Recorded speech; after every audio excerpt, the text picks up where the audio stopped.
이세벨을 용납한 두아디라 교회라는 제목의 말씀을 가지고 함께 은혜를 받기를 원합니다. 요즘 제가 하나님께 계속 질문하는 단어 한 가지가 있습니다. 그게 뭐냐면 왜라는 단어예요. 여러분, 공부 잘하는 사람은요, 왜 이게 이럴까 그걸 아는 사람이 공부를 잘하는 거예요.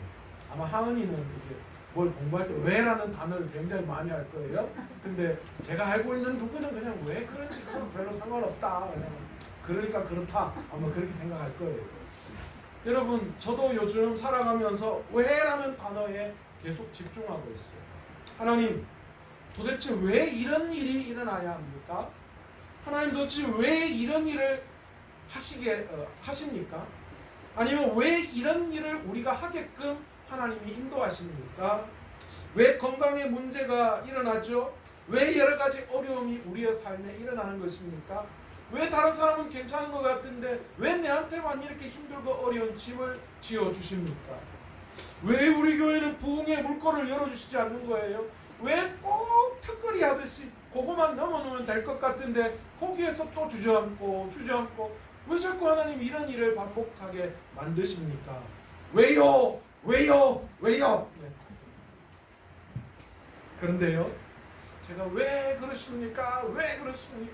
이렇게 기도하면 기도할수록 하나님께서 저에게 감동을 주는 말씀이 하나 있었어요. 그게 뭐냐면 아직도라는 단어입니다. 제가 그렇게 기도할 때마다 하나님께서 제 마음에 주시는 단어는 아직도. 여러분, 이 아직도라는 말의 의미가 뭘까요? 아직 준비가 되지 않았다라는 말씀일 수도 있고요. 아니면 어쩌면 그 일들을 행하시기 위해서 하나님이 지금 준비하고 계시는 과정 가운데 있다라는 말씀으로 풀이할 수도 있는 거예요. 저에게는 하나님의 이 아직도라는 말이 그렇게 다가왔어요. 아직도 여전히 내가 준비되어져야 하는 모습이 있고, 그럼에도 불구하고 하나님은 이 준비되어져가는 과정 가운데 여전히 우리를 준비시키시며 역사하고 계시다라는 거예요. 그러니까 여러분, 우리 교회가 너무 막 어떻고 이래 너무 그렇게 신경 쓰지 마세요. 준비하고 있는 과정 가운데 있어요. 하나님은 지금 역사를 일으키고 계시는 거예요. 여러분의 삶에서도 마찬가지예요. 여러분 삶에 있는 여러 가지 힘들고 어려운 거, 닥쳐오는 일들, 그거 여러분들 너무 신경 쓰지 마세요.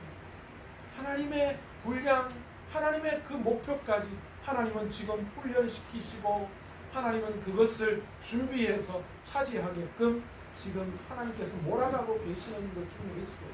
뭐 하면 돼요? 견뎌내면 돼요. 인내하며 견뎌내면 돼요. 여러분, 저는 신앙생활이 그거라고 생각해요.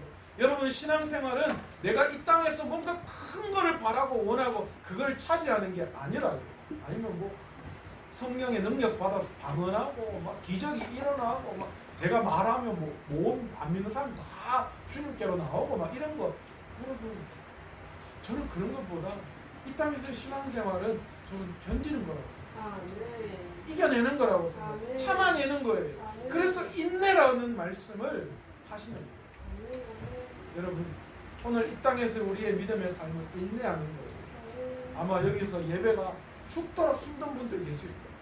막 잠은 오고 눈은 감기고 오늘같이 이렇게 또 꿉꿉하고 이런 날은 정말 힘들죠. 그리고 목사님은 요즘 소아시아 7교회 하면서 설교를 45분씩이나 하고 무슨 피를 받으셨는지 막 그런 생각 막 들고 맨날 막 큰 소리만 치고 와적한지 모르겠다, 그 생각들이. 여러분, 그런데 여러분, 우리가 알아야 할 거는요, 그럼에도 불구하고 그 자리에 서서 그 말씀을 듣고 또한 내 삶에 있어서 내 삶 속에서 그 모든 상황들을 인내하며 믿음을 지켜낼 때에 그게 여러분 우리의 신앙생활이에요. 그 믿음, 그 인내가 쌓이면 결국 어떻게 돼요?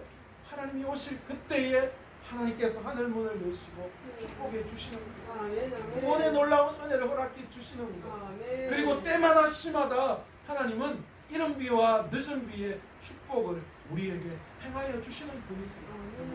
정말 필요하고 정말 어렵고 정말 해결하지 못할 때, 그래서 하나님 앞에 간절히 메어 달릴 때 하나님은 역사해 주시더랍니다. 저는 소아시아 일곱 교회를 온 성들과 함께 요즘 바라보면서 우리가 앞으로 어떤 신앙으로 어떤 교회를 만들어 가야 하는지에 대한 말씀을 나누고 있습니다. 우리는 이 소아시아 일곱 교회를 통하여 왜라는 질문을 하나님 앞에 올려드리고 말씀을 통하여 이 왜라는 질문에 우리가 무엇을 준비해야 되고 또한 무엇을 준비시켜 나아가기를 원하시는지 오늘 이 귀한 소아시아 일곱 교회에 주신 말씀을 통하여 우리가 함께 그 모든 말씀을 실천에 옮길 수 있는 저와 여러분 되시기를 간절히 축원합니다. 오늘 우리가 바라볼 두아디라 지역, 두아디라 교회가 있는 이 두아디라 지역은 군사적으로 아주 요충지에 속하는 곳이었습니다. 지난 시간 버가모라는 지역이 소아시아 이 지역의 수도 역할을 감당했다라고 말씀드렸죠. 그런데 여러분, 이 버가모 지역을 들어가기 위해서는요, 이 두아디라 지역을 통과해야만 했다고 합니다. 그러니까 수도를 방위하기 위해서 당연히 거기에 길목에 있는 이 두아디라 지역은 굉장히 군사적으로 요충지에 속하는 곳이었습니다. 그래서 이 로마가 이 소아시아 지역을 다스릴 때에 굉장히 강력한 이 로마의 군대가 두아디라 지역에 주둔하고 있었습니다. 또한 이 두아디라 지역은 공업이 굉장히 발달한 나라였습니다.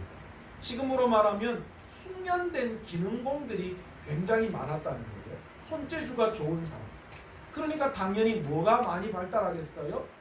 기술을 말미암아 이렇게 손으로 만든 어떤 것들이 굉장히 이 지역에서 활발하게 거래되고 성행했다라는 거예요. 오늘날로 이야기하면 이 두아디라 지역은 블루 칼라의 도시다. 제가 봤을 때 오늘날 우리나라로 비하면 울산이나 이런 정도가 되지 않겠나 그런 생각이 들어요. 특별히 이 두아디라 지역은 구리세공 또한 염색업이 굉장히 발달한 지역이었습니다. 여러분, 이 사도 바울이 빌립보 교회의 사역을 위해서 자주장사 루디아와 함께 동역을 합니다. 바로 이 자주장사 루디아가 어디 출신이냐? 바로 이 두아디라 출신이었다라는 거예요. 자주장사, 이 말은 이 붉은색 물감의 이 염료로 염색한 옷장사. 근데 이 붉은색 옷감의 염색이 상당한 기술이 필요한 거였던 것 같아요. 그래서 굉장히 기술을 요하는 그런 염색이나 여러 가지 것들이 발달한 곳이 바로 이곳이었습니다. 그런데 이 지역에는요, 특징이 하나 있었어요. 그 특징이 뭐냐?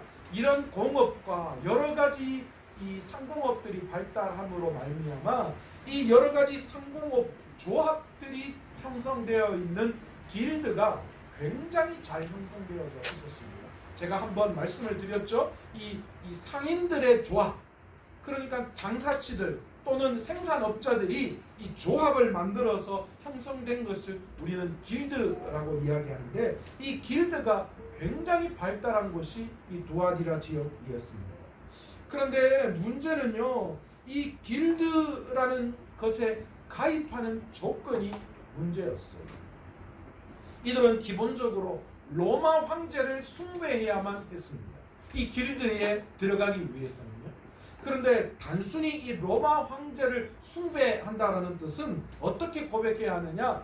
황제를 주로 고백해야 한다라는 그런 뜻이죠. 우리나라 일제시대 신사참배와 같은 거예요.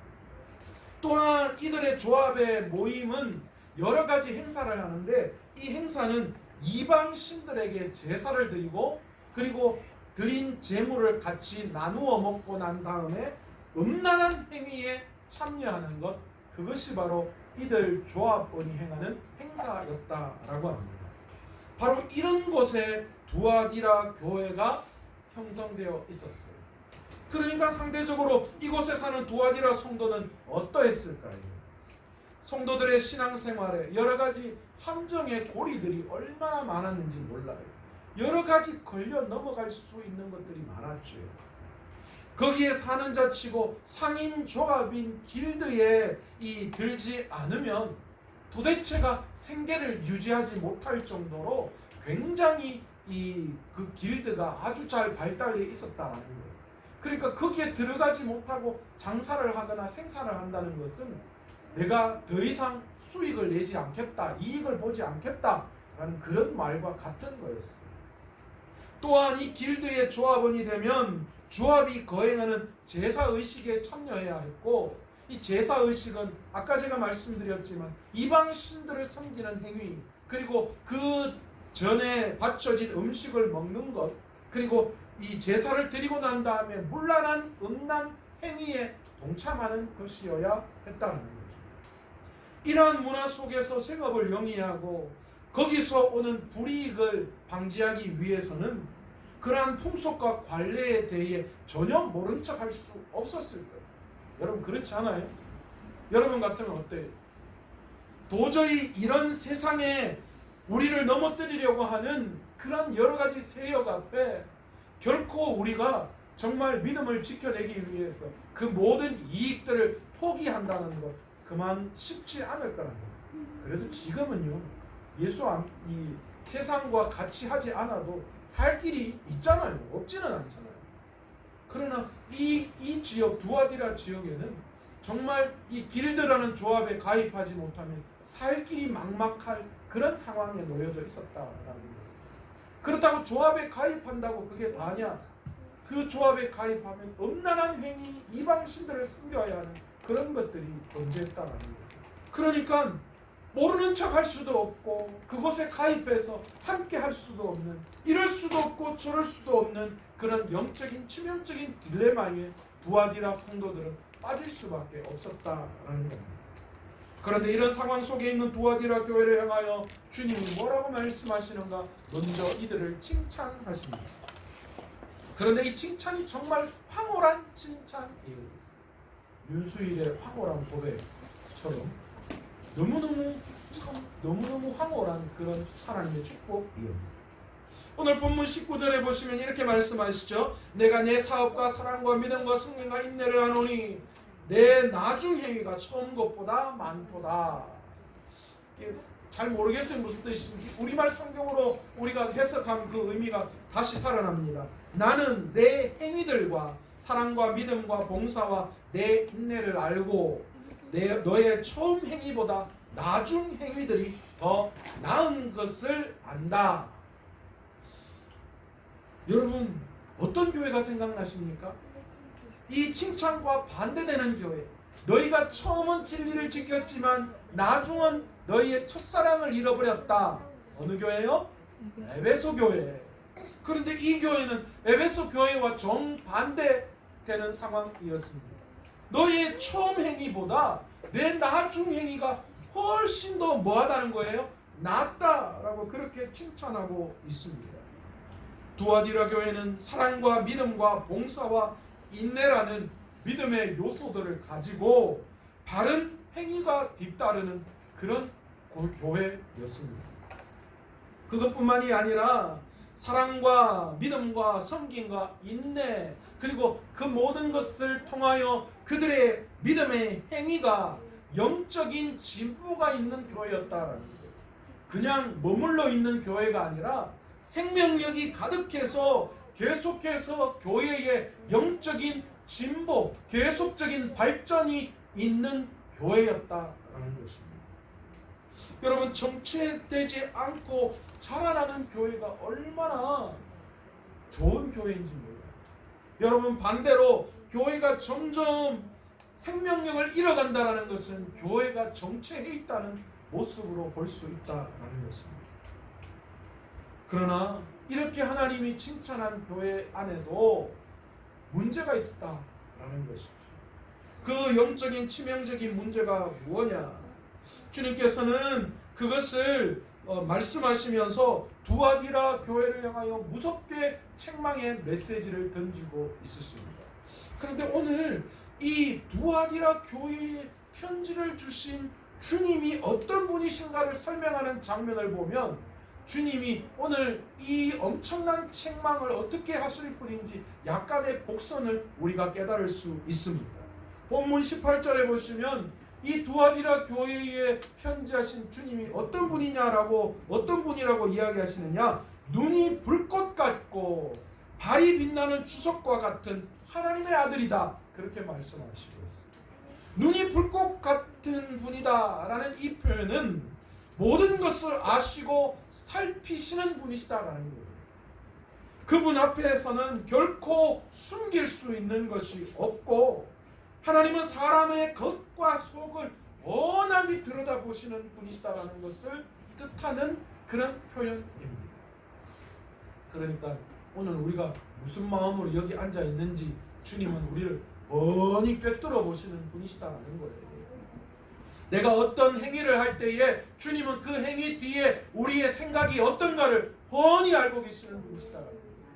내가 껍데기만 와 있는지, 내 안에 주님을 사랑하는 진정한 마음이 있는지 없는지 주님은 뻔히 불꽃 같은 눈으로 들여다보고 계시는 분이시다. 그래서 그분을 속일 수 없다라는 거예요. 또한 그 발이 빛난 주석과 같은 분이시다라는 말씀을 하고 있어요.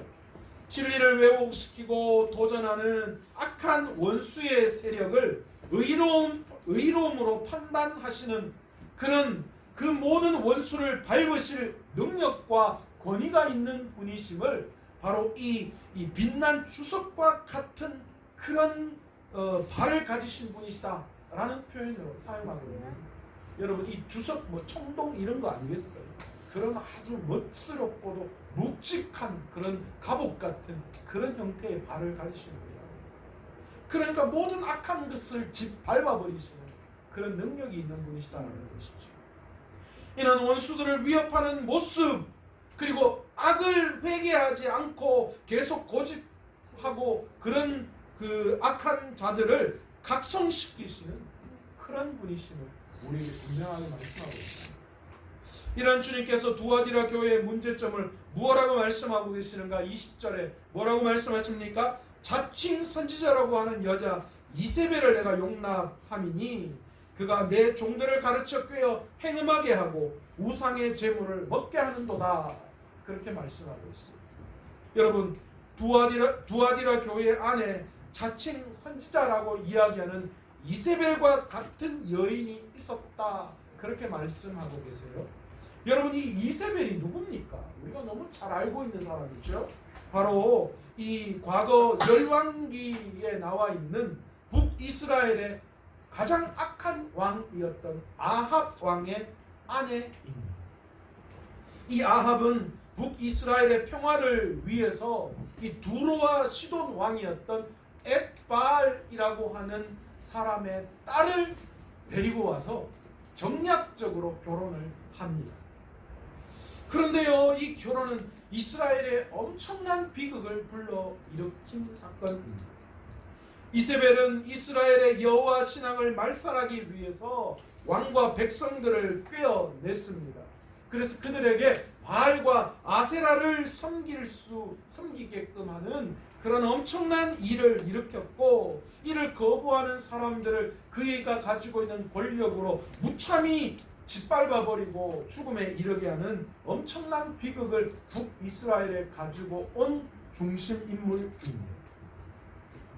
그런데 여러분, 이 이세벨은 북이스라엘에만 영향을 미쳤던 것이 아니라 이 이세벨의 딸이 나중에 남유다의 여호람 왕과 결혼을 하게 되고, 결국은 이 이세벨의 딸인 아달랴를 통하여서 남유다에 마저도 바알과 아세라를 섬기는 그런 일들로 말미암아 남유다도 타락시켜버리는 그런 엄청난 일이 이세벨을 통하여 나타났다라는 것이죠. 물론 하나님께서는 이 이세벨을 가만히 두시지 않으셨습니다. 예후가 반란을 일으켜서 이세벨을 죽이고, 결국은 이 이세벨은 개에게 먹히는 그런 안타까운 그런 예언대로 되어지는 그런 상황을 맞이하게 되었고, 이 이세벨의 자녀들도 처참하게 죽임을 당하는 그런 일을 맞이하게 되었습니다. 그런데 이 두아디라 교회에 이세벨과 같은 여인이 있었다.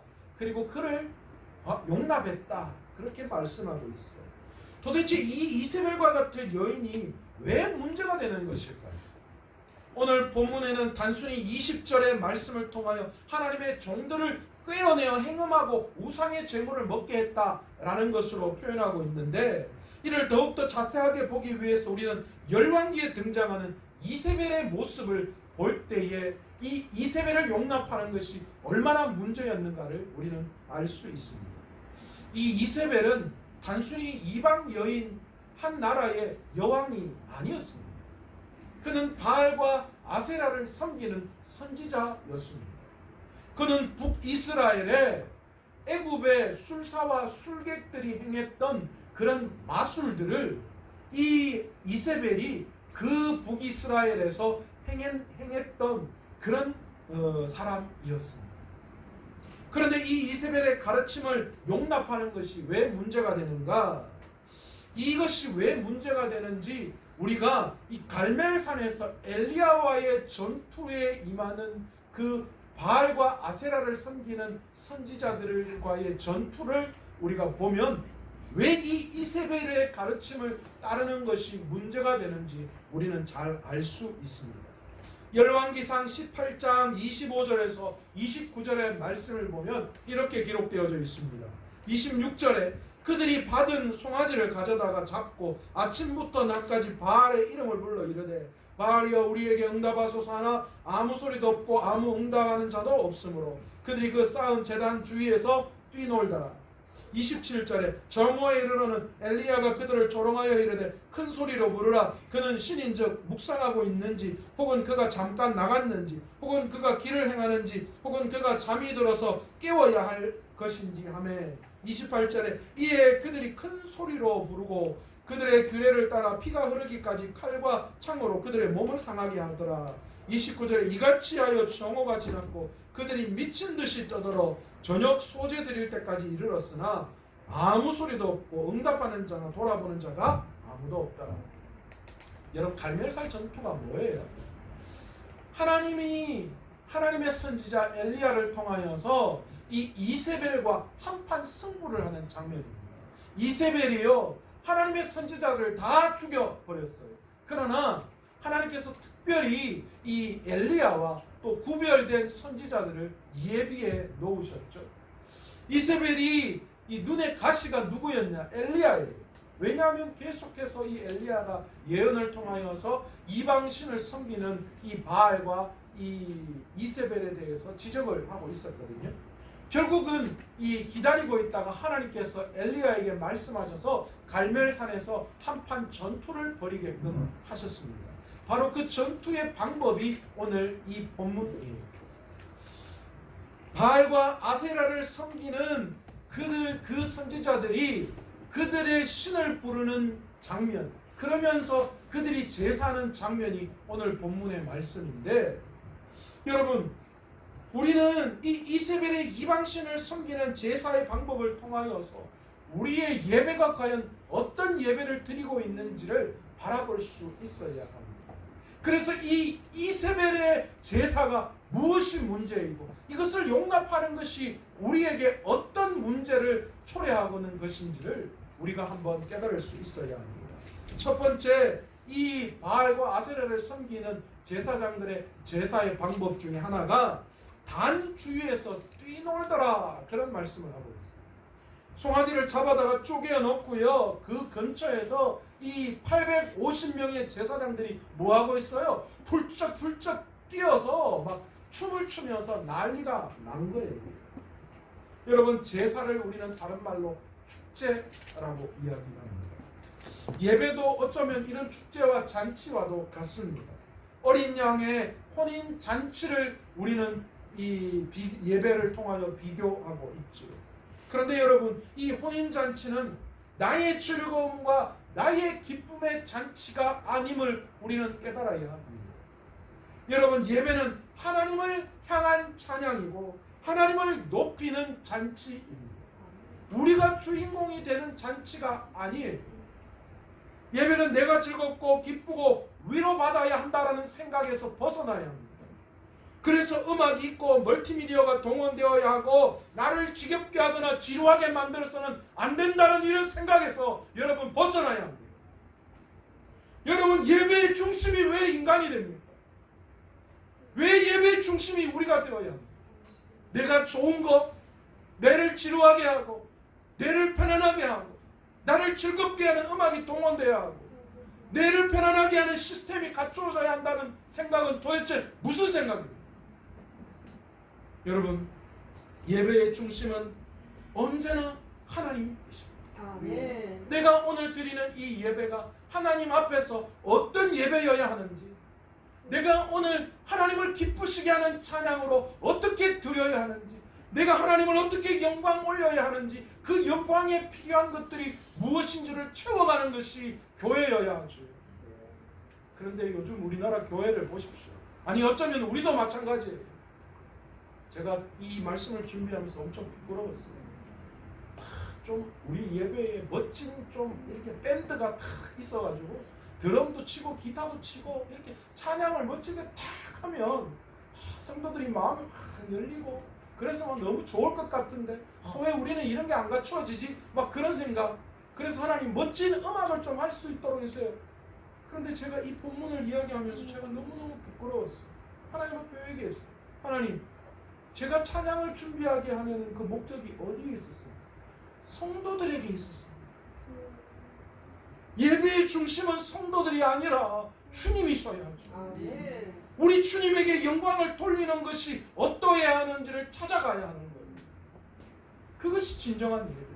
그런데 오늘 바알과 아세라를 섬기는 이 제사장들은 지금 중심이 뭐냐? 그들이 중심이 되고 그들 자체의 기쁨이 중심이 되어 있는 그런 제사였다라는 것입니다. 교회가 언젠가부터 성도들의 마음을, 성도들의 인기, 성도들의 마음을 얻기 위해서 여러 가지 것들을 동원하고 있어요. 시스템도, 분위기도, 악기도, 영상도. 그러나 여러분, 예배는 우리를 즐겁게 하거나 우리를 위로하기 위해서 요구하는 것이 예배가 아닙니다. 물론 예배의 결과로 인해서 은혜와 회복이 우리에게, 사랑이 우리에게 들어옵니다. 그러나 이것이 예배의 중심은 아닙니다. 우리가 예배를 드릴 때 하나님이 우리에게 주시는 것이지 우리가 이것을 바라고 예배하는 것이 아니라는 거예요. 여러분, 예배 시간을 통해서 말씀을 들을 때에 우리의 죄가 생각나고 그래서 우리의 얼굴이 붉어지고 말씀을 통해서 자복하고 회개하는 그런 일들이 우리 가운데 일어나야 해요. 어휴, 오늘 예배 왜 이렇게 덥노? 오늘 뭐 영상도 제대로 안 되고 소리도 잘 안 들리고 냄새는 또 왜 이렇게 많이 나노? 여러분, 엄청나게 잘못된 거예요. 여러분은 우리를 즐겁게 하는 것을 찾아내야 하는 것이 아니라 어떻게 하면 하나님 앞에 영광 올려드릴 것인가, 우리가 어떻게 하면 그것을 중심으로 드려야 할 것인가를 생각해야 해요. 그러니까 지금 우리가 얼마나 잘못하고 있는가를 볼 수 있잖아요. 우리 교회뿐만이 아니라 한국 교회가 지금 얼마나 잘못하고 있는가. 화려한 성전을 만들어 놓고 그 화려한 성전의 안에 주인공이 누구예요? 우리 교회는 말입니다. 시스템 에어컨이 사방으로 해서 1년 365일 똑같은 환경 속에서 우리 교회 말이야 조명 하나에 1억이라고. 우리 교회 시스템이 얼마나 잘 돼 있느냐 하면 여기서 조그만하게 말해도 저 뒤에서 너무 잘 들립니다. 목사님의 호흡 소리까지도 들린다. 저는 제가 왜 자꾸 목소리가 커지냐면요, 여러분 잘 보세요. 제 목소리 앞에 스피커가 있어요. 저는 제 목소리를 들을 수가 없어요. 그러니까 자꾸만 제 목소리가 높아져요. 그래서 우리 아내하고 사인을 보냈어요. 내 목소리가 자꾸 높아지면 자꾸 내 앞에서 이렇게 하는 거예요. 근데 저도 모르게 막 하면요, 자꾸 소리가 그게 안 들리고 자꾸 높아져요. 여러분, 가만히 생각해 보세요. 우리의 예배에서 우리의 자금과 하나님의 위대하심이 오늘 예배를 통하여 우리가 경험되어져야 해요. 그리고 그 크신 하나님의 위대하심 앞에 숨도 제대로 못 쉴 그런 예배의 감동이 있어요. 너무너무 숨 막힐 정도의 하나님의 그 위대하심이 경험되어져야 해요. 그래서 이 예배를 통하여 감사가 터져나와요. 여러분, 예배는 돌잔치나 환갑잔치나 졸업파티 이런 거 아니에요. 저는 돌잔치 갈 때마다 참 안타까운 게 돌잔치하면 주인공이 누구예요? 생일을 맞은 개잖아요. 그런데 그 애는 저 옆에서 빡빡 울고 있고 엄마 아빠하고 막 사람들이 전부 다 좋다고 막 자기네들, 주인공은 정작 저 앞에서 짜증나가 미치겠다고, 왜 이런 거 하냐고, 이런 거 할 필요 없다고, 나는 이거 싫다고 막 하고 있는. 여러분, 오늘 우리의 예배가 혹시나 그렇지는 않습니다. 주님은 저 구색탱이에 몰아넣고 우리가 중심이 되어가지고, 아 주님 오늘 예배하는 예배예요 와놓고는 내 즐거움과 내 기쁨만 누리려고 하는 그런 예배. 오늘 여러분, 이세벨의 제사, 이세벨을 통하여 그들이 용납했던 것이 이것이라는 겁니다. 우리의 예배가 주님이 중심이 되지 않는, 우리가 중심이 되는 거예요. 이방의 제사는 전부 다 그래요. 그들의 즐거움을 채우는 예배, 그들의 이익을 보는 예배였다는 거예요. 여러분, 이런 행위는 이세벨의 가르침을 따르는 행위임을 우리가 알고 우리 안에 이것을 제거할 수 있는 저와 여러분 되시기를 간절히 축원합니다. 두 번째로 이 이세벨을 따르는 그 바알과 아세라의 선지자들은 큰 소리로 그들의 신을 불렀다, 그렇게 말씀하고 있습니다. 큰 소리로 신을 불렀다는 것은 어쩌면 통성기도의 이야기를 말합니다. 사실 여러분, 우리도 통성기도 해요, 그죠? 그런데 여러분, 우리가 하는 통성기도, 이 통성기도의 의미는 뭡니까? 통성으로 소리를 내어 기도하면서 하나님 앞에 더 집중할 수 있는 것이고요. 그리고 또한 한 마음을 담아서 하나님 앞에 기도한다라는 의미가 이 통성기도 안에 포함되어져 있는 거예요. 그런데 여기서 이세벨의 교훈을 따르는 이 선지자들이 큰 소리로 신을 불렀다라는 말은 죽은 신을 불러내는 의미를 뜻하는 것입니다. 그 신이 살아있다는 확신이 없는 거예요. 그러니까 어떻게 하든간 큰 소리를 불러가지고 어쨌든 그 잠자고 있든 죽어있든 뭐하고 있든 그 신을 깨워내기 위한 하나의 방법. 우리는 그럴 필요가 있어요, 없어요? 우리의 하나님은 죽어 계신 분이에요. 잠자고 계시는 분이나 잠깐 나가서 외출하는 그런 분이셔요? 아니죠. 성경은 분명히 우리에게 말씀하십니다. 우리 하나님은 365일 언제까지나 우리와 함께 하시고 우리에게 눈을 떼지도 않으시는 분, 졸지도 아니하시고 주무시지도 아니하시는 분이시라고 분명히 우리에게 말씀하고 있어요. 그러니까 우리가 소리를 내어 기도하는데 그런 하나님을 막 하나님 좀 정신 차리세요 이런 그런 통성의 의미가 아니라는 거예요. 이런 것은 이교적 이세벨의 가르침을 따르는 모습입니다. 이들의 이런 행위는 그 신이 무엇을 요구하는지 또는 그들 스스로가 무엇을 신에게 요구할 수 있는지 전혀 모르는 행위 가운데 나타나는 일입니다. 그러니까 그냥 이 이세벨을 따르는 이 바알과 아세라를 섬기는 선지자들은 들은 소문, 풍문 뭐 이런 거, 지금까지 자기가 해왔던 그런 삶의 방식 속에서 만난 그런 방법으로 그들의 신을 불렀다라는 것입니다. 오늘날 교회 안에도 이런 분들이 계셔요.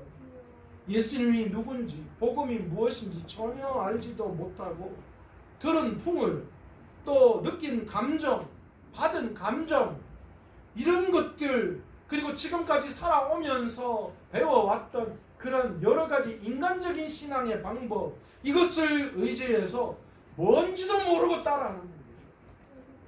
통성기도 하락하니까 그 통성기도가 무슨 이 이방 신들을 깨우는 그런 것처럼 오래오래 지면서 돌아다니면서 어떤 분들은 눈 뜨고 자기가 막 통성기도하면서 눈 뜨고 봐. 혹시나 자기보다 더 크게 소리 지르고 기도하는 사람 있는지 모르겠어요. 그러니까 그런 사람이 있으면 더 고래고래 하는 거예요.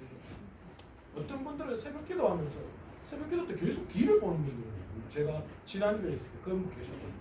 알고 봤더니만 자기 말고 또 기도하는 분이 있는 겁니다. 찾는 거예요. 자기가 제일 마지막에 기도해야 된다라는 거예요. 그러니까 뭐 어떤 이유도 없고 그냥 자기가 기도의 분량 끝나면 되는 거죠. 근데 단순히 그냥 내가 맨 마지막으로 우리 교회에서 기도해야 된다. 도대체 이게 어디서 나오는지 모르겠어요. 이게 성경에서 말하고 있는 기도인지 알 수가 없어요. 여러분, 이런 것은요 뭡니까? 이건 이세벨을 따르는 거예요. 너무나도 안타까운 거예요. 여러분, 왜인지는 모르지만 그냥 무턱대고 따라하는 거 엄청난 그런 위험입니다. 큰 교회가 하니까, 부흥하는 교회가 하니까 그냥 나는 그냥 그렇게 하면 되는갑다 생각하고 따라가는 거. 아니, 저 사람이 저렇게 하니까 그렇게만 하면 되겠다. 아니요. 하나님께서는 각자에게 주신 달란트가 다르고 은혜가 다르고 방법이 달라요. 세 번째로 이 이세벨을 따르는 바알과 아세라를 섬기는 선지자들은 자기의 몸을 상하게 했다, 그렇게 이야기합니다. 그들의 제사의 방법이 그거였어요. 이 갈멜산에서 바알과 아세라를 섬기는 이방 제사장들이 이렇게 했는데 이 자기가 뛰놀면서 큰 소리를 부르고 신을 불렀는데도 아무 반응이 없자 이제 급기야는 어디에까지 가느냐? 자해를 하는 행위까지 갔다라는 거예요. 자기 몸을 상하게 해서 자기가 섬기는 신을 지금 뭐 하고 있는 거예요? 협박하는 것처럼 그들이 행했다라는 거예요. 그런데 이것이 규례를 따라 행하여졌다라고 성경을 기록하는 걸로 봤을 때 이런 방법들이 아마도 계속해서 행해졌던 방법이에요. 그러니까 막 자기 몸, 자 봐, 자 이거 안 해주면 바알 아세라 안 해주면 내가 이거 어떻게 하는지 봐라, 막 이러면서 자해를 시작했다라는 거예요. 여러분, 때로는 우리가 애 키울 때 애들이 그렇잖아요. 떼 쓰는 거 마트 앞에 종종 가면요, 장난감 가게 앞에 들어 누워서 우는 애들을 발견합니다. 그런데 대부분 그 주위에 엄마 아빠는 없어요. 엄마 아빠는 대부분 한 10에서 15m 밖에 그 애를 쳐다보며 있습니다. 왜요? 그냥 해봐라. 그런데 이 애도 대단하죠. 엄마 아빠의 상황을 아는 거예요. 왜요?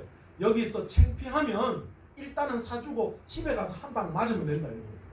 그래서 일단은 최선을 다해서 울며 떼쓰며 소리칩니다. 그러면 부모는 못 이기는 척하며 가서 애를 쿡 집어가면서 집에 와서 보냐고요. 집에 와서 그렇게 합니다. 그런데 그 애는 어쨌든 자기가 원하는 걸 얻어내는 거죠. 여러분, 지금 이 이방 이 선지자들이 행하는 바로 이 자해가 그거예요.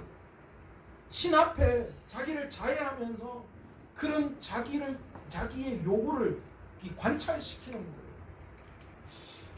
어느 날 한국교회의 이 부흥의 비결을 물었더니만 어떤 분이 그런 이야기를 하셨어요. 한국교회 부흥의 비밀은 새벽 기도에 있다. 그런데 여러분, 이 새벽 시간, 여러분 진짜 피곤을 무릅쓰고 새벽을 깨우고 기도로 정성을 올렸을 때에 한국교회가 부흥했다라는 식으로 이해하면 돼요, 안 돼요? 진짜 힘들어 죽고 정말 새벽을 깨울 수 없는데도 내가 정성을 다하여서 하나님 앞에 나와서 기도했더니만 하나님께서 한국교회 부흥을 일으켜주셨다. 이거 맞아요? 틀려요? 여러분, 아닙니다. 여러분, 그렇게 이해하면 기도는 공로가 되어버립니다. 한국교회가 부흥했다는 이런 식의 이해는 아주 잘못된 것입니다. 이거는 이세벨을 따르는 그런 교훈입니다. 여러분, 새벽 기도가 왜 한국교회의 부흥의 비결이냐? 하루 종일 말씀을 읽을 시간도 없고 기도할 시간도 없고 그래서 너무너무 힘든데 그럼에도 불구하고 잠자는 이 시간을 쪼개어서 하나님과 만남의 시간, 성경을 읽는 시간, 그것을 가짐으로 말미암아 말씀을 향한 사랑과 열정이 우리 안에 생겨나고 그 사랑과 열정이 우리의 삶을 조금씩 바뀌어 가기 때문에 그것이 한국교회의 부흥의 비밀이 될 수 있어요. 이렇게 기도했더니만 죽겠는데 그래도 하나님 앞에 왔더니만 하나님이 들어주시는 것이에요. 그 새벽을 깨우고 잠을 쪼개어 성경을 읽고 기도를 했고 하니까 내 마음속에 하나님을 향한 열정과 사랑이 회복되어지고 그래서 삶이 조금씩 변화되면서 내 삶의 교회의 부흥의 원동력이 일어날 수 있습니다. 여러분, 금식기도, 40일 작정기도 이거 여러분 자칫 잘못하면 하나님을 협박하는 기도일 수 있어요. 하나님 40일 금식할 거예요. 이 기도 제목 가지고 40일 금식합니다. 우리 저래 놔두면 안 되는데 하나님 반드시 우리 고쳐줘야 된다. 내가 그래 40일 금식할 거라. 그러니까 40일 전에 고쳐주든지 해주든지 해야 됩니다. 이런 협박성 기도하시는 분이 있어요. 1000번째 한국교회가 굉장히 강조했어요. 1000번째 무슨 뜻입니까? 1000번의 제사를 하나님 앞에 올려드렸던 솔로몬처럼 내가 1000번째를 드리면 하나님이 반드시 내 기도 응답하실 것이다. 도대체 이런 생각이 어디에서 나오는지 모르겠어요. 여러분 1000번째는 이렇게 이해해야 돼요. 솔로몬이 1000번째를 드렸다는 것은 1000마리의 양을 잡아서 하나님 앞에 올려드렸다는 거예요. 그 1000마리의 양을 잡으려면 시간이 얼마나 걸리겠어요? 매일 매 순간순간 1000마리의 양을 잡아서 거의 일주일 넘은 시간이 걸렸을 거예요. 온통 그의 삶이 지금 뭐예요? 온전히 하나님 앞에 맞추어진 거예요. 그래서 하나님 앞에 자신을 완전히 내어놓고 항복하고 순종하고 감사의 의미를 그 1000번째 안에 담았던 거예요. 그랬더니만 하나님이 나타나신 거예요. 그의 삶을 그의 온전히 하나님 앞에 항복하며 감사하는 모습에 하나님이 나타나셨고 솔로몬에게 솔로몬에게 소원을 말하라고 했더니 솔로몬도 어떻게 했어요? 인간의 탐욕과 탐심, 욕망에 대한 기도의 응답을 말씀한 것이 아니라 하나님의 백성을 다스리는 지혜, 그것을 달라고 합니다. 여러분 지금 한국교회는 자꾸만 치성이면 감천이다라는 식의 신앙의 방법을 우리가 생각하고 있습니다. 여러분 이것은 이세벨을 따르는 것입니다. 치성이면 감천이 아니에요. 여러분 우리의 능력과 우리의 재능으로는 하나님을 감동시킬 그 어떤 게 없어요. 그래서 우리가 의지하는 게 있습니다. 오직 예수 그리스도를 의지하는 거예요. 그래서 예수 그리스도를 우리가 붙들면 붙들수록 더 우리의 능력이 주님 앞으로 더 나아갈 수 있는 거예요. 여러분 기도 자체가 나쁜 거 아니에요. 1000번째 드리고 금식기도 하고 서원기도 하는 거 그 자체가 나쁜 거 아니에요. 그러나 그 기도 속에 하나님을 협박하는 그 어떤 것이 있다면 그게 잘못된 것이죠. 네 번째로 미친 듯이 떠들었다 그렇게 이야기하고 있어요. 여러분 이 미친 듯이 떠들었다 이 말은 예언의 말을 했다라는 거예요. 뭔 말인지도 모르고 막 그 바알과 아세라를 섬기는 선지자들이 입에서 나오는 온갖 소리들을 다 한 거예요. 이방 제사장들이 미친 듯이 예언을 했다라는 뜻이 바로 미친 듯이 떠들었다라는 의미입니다. 물론 성경에도 하나님의 종들이 예언하는 장면이 나옵니다. 그런데 여러분 성경에서 말하는 믿는 자들의 예언이 뭔 줄 아세요? 여러분 우리가 착각하면 안 돼요. 성경에서 말하는 믿는 자들의 예언은 말씀을 풀어 해석해서 하나님의 뜻을 깨닫게 하는 것, 그것이 예언이에요. 이것을 돕는 것, 말씀을 풀이해서 그 속에 하나님의 말씀이 무엇인지를 깨닫게 하는 것, 그게 예언이라고 성경은 말하고 있어요. 그런데 오늘 여러분 어떤 분들은 혼자 하나님의 계시를 받아서 다른 사람은 다 모르고 내 혼자 미래의 어떤 특정한 것을 이야기해 주는 것을 예언이라고 착각하고 있어요. 여러분 이건 엄청나게 무서운 거예요. 어쩌면 이건 이방신들이 이야기하는 미친 듯이 떠드는 것과 같은 거예요. 여러분 이미 하나님께서는 우리에게 말씀하고 싶은 그 모든 내용을 다 뭐 하셨어요? 성경을 통하여 말씀하셨어요. 그래서 우리가 성경을 바라볼 때에 우리의 미래, 우리의 삶의 모든 방법들을 알 수 있는 거예요. 그래서 예언이란 하나님의 말씀을 풀어내는 거예요. 그래서 하나님이 그 속에 나에게 말씀하시고 내 삶에 적용시키기를 원하시는 그 메시지를 가지고 나오는 거예요. 그게 예언이에요. 무당이나 뭐 이런 점집에 가서 내 미래를 맞추는 게 예언이 아니라는 거예요. 여러분 착각하면 안 돼요. 여러분 교회 안에서 이런 일들이 일어나는 건 여러분 자칫 잘못하면 악한 영에 사로잡힌 것일 수도 있음을 알아야 해요. 여러분 성경은 결코 예언을 그런 식으로 이야기하지 않는다는 거예요. 오늘 그러니 하나님의 직통 계시를 받아서 미래를 본다라는 이 말은 여러분 엄청 위험한 거예요. 여러분 이 자체가 이세벨을 따르는 경우예요. 여러분 두아디라 교회에 바로 이런 문제, 이세벨의 교훈을 받아들이는 문제가 있었다. 용납하는 일이 있었다는 거예요. 여러분 오늘 저와 여러분이 드리는 예배 또 삶 안에 바로 이런 이세벨을 받아들이는 두아디라의 교회의 모습이 혹시 있지는 않습니다. 지금도 우리 교회 안에서 얼마나 많은 이교적인 행위가 이 교회 안에서 예배라는 형식 속에 우리의 신앙이라는 형식 속에 묻어져 나와 있는지 몰라요. 우리의 종교적 행위는 어쩌면 하나님 앞에서 그 어떤 믿음이 그 어떤 믿음의 공적도 될 수 없음을 우리가 다시 한번 깨닫고 오늘 이 시간 우리의 주님만 바라보며 믿음으로 결코 이 이세벨의 교훈, 이세벨을 용납하지 않는 신앙을 세워갈 수 있는 저와 여러분 되시기를 간절히 축원합니다. 내 안에 이런 이세벨의 유혹이 가득 차 있다면 여러분 이것은 결코 바른 믿음, 바른 신앙이라고 할 수 없음을 알고 오늘 말씀을 통하여 우리의 바른 신앙, 바른 예배관을 세워갈 수 있는 그런 저와 여러분 되시기를 바랍니다. 이런 예배관, 이런 바른 믿음관을 세워갈 때에 하나님께서 준비가 되면 하나님께서 우리 교회를 쓰시고 여러분들을 쓰시고 여러분의 삶과 환경을 풀어 주실 줄 믿습니다. 오늘 이 시간 함께 통성으로 기도하기를 원합니다. 기도할